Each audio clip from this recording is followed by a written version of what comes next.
November 6th, Chuck Colson. From the ashes of broken lives, God can raise up changed men. Wealthy, powerful, proud. 3 words that summed up Colson's life at the height of his career as President Nixon's right-hand man. A man who drank and smoked heavily, who partied with the rich, famous, and powerful.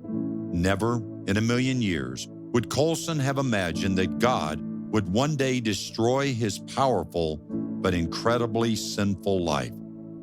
In 1973, after government organizations and reporters revealed the involvement of President Nixon in the illegal wiretapping of phones in the offices of the Democratic National Committee, the Nixon administration came under intense public scrutiny and investigation.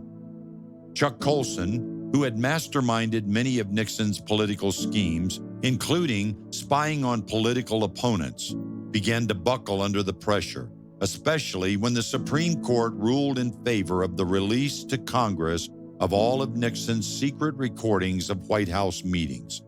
Colson said, "My world was collapsing. I had an overwhelming sense that I was unclean." Before serving as Nixon's special counsel, Colson's law firm had represented the Raytheon Company, a major U.S. defense contractor, and on a hot, humid night in August 1973, Colson decided to visit Raytheon's president, Tom Phillips. Tom had become a Christian, and he seemed so different. I wanted to ask him what happened. He read to me from Mere Christianity by C.S. Lewis, particularly about the great sin that is pride. A proud man walks through life looking down on other people. He cannot see something above himself immeasurably superior, God. That night, Tom told me about encountering Christ in his own life. Tom even offered to pray with Colson, who politely refused, promising he would visit again after he had read the book for himself. But Colson's escape from his friend Tom did not go as he had planned. Colson said, "When I went to drive away, I could not. I was crying too hard, and I was not one to ever cry. I spent an hour calling out to God.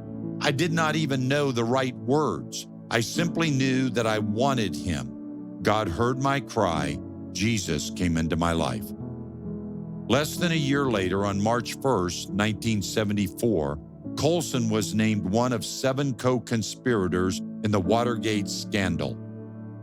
He initially pled the Fifth Amendment to avoid testifying against himself, but after much prayer, he pled guilty to a related crime, defaming Daniel Ellsberg, who had compiled damning evidence against the Nixon administration.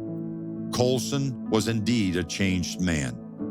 Colson was sentenced to 7 months in prison, and although he had received Christ and was genuine in his conversion, his life appeared to be in ruins.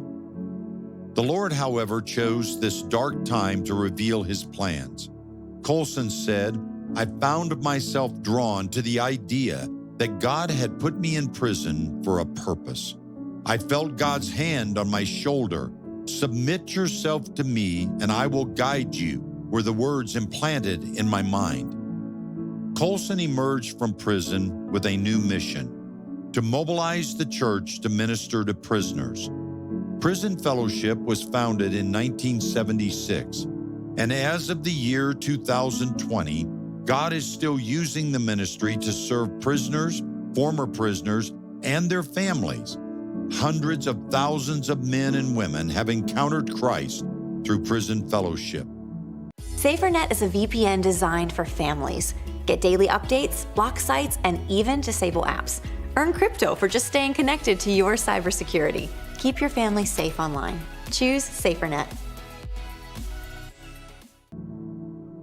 Psalm 32, verse 8 tells us, "I will instruct you and teach you in the way you should go. I will counsel you with my loving eye on you." Have you surrendered your life to Jesus Christ? and asked Him to make you a new man. From the ashes of broken lives, God can raise up a changed man.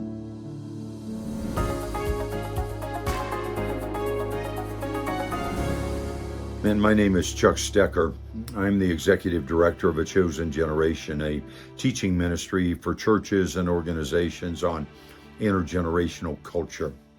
Today's November 6th. Our story today was Chuck Colson.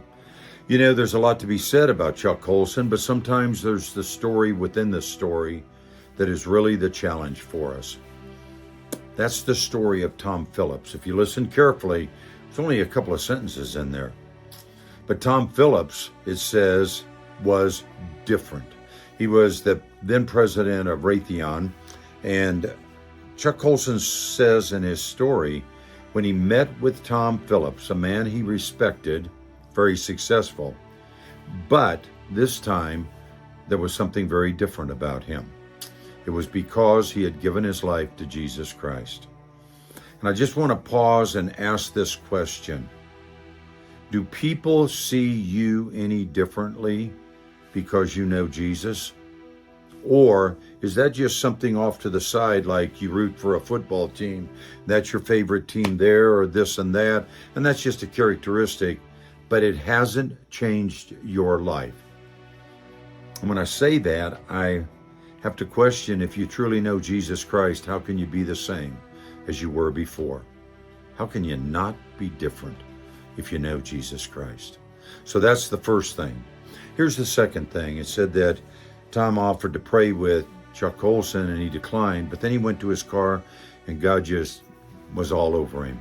And there he met Jesus. You know, God tells us very clearly in His Word, some plant seeds, some water, some are there for the harvest and so forth. And it's not for us to decide what part we play. That's God's job. And so, 1, are you different because you know Jesus? 2, are you willing to do whatever part God calls you to in the life of another person? And maybe that's just plant a seed and trust God with that. Maybe it's to water what they've already heard. Trust God with that. Maybe, just maybe, God sometimes allows you to be the one who gets to pray with them. But are you willing to play the part God has for you and trust God for the rest of it? So 1, are you different? 2, who do you need to speak to today about your relationship with Jesus Christ? God bless you.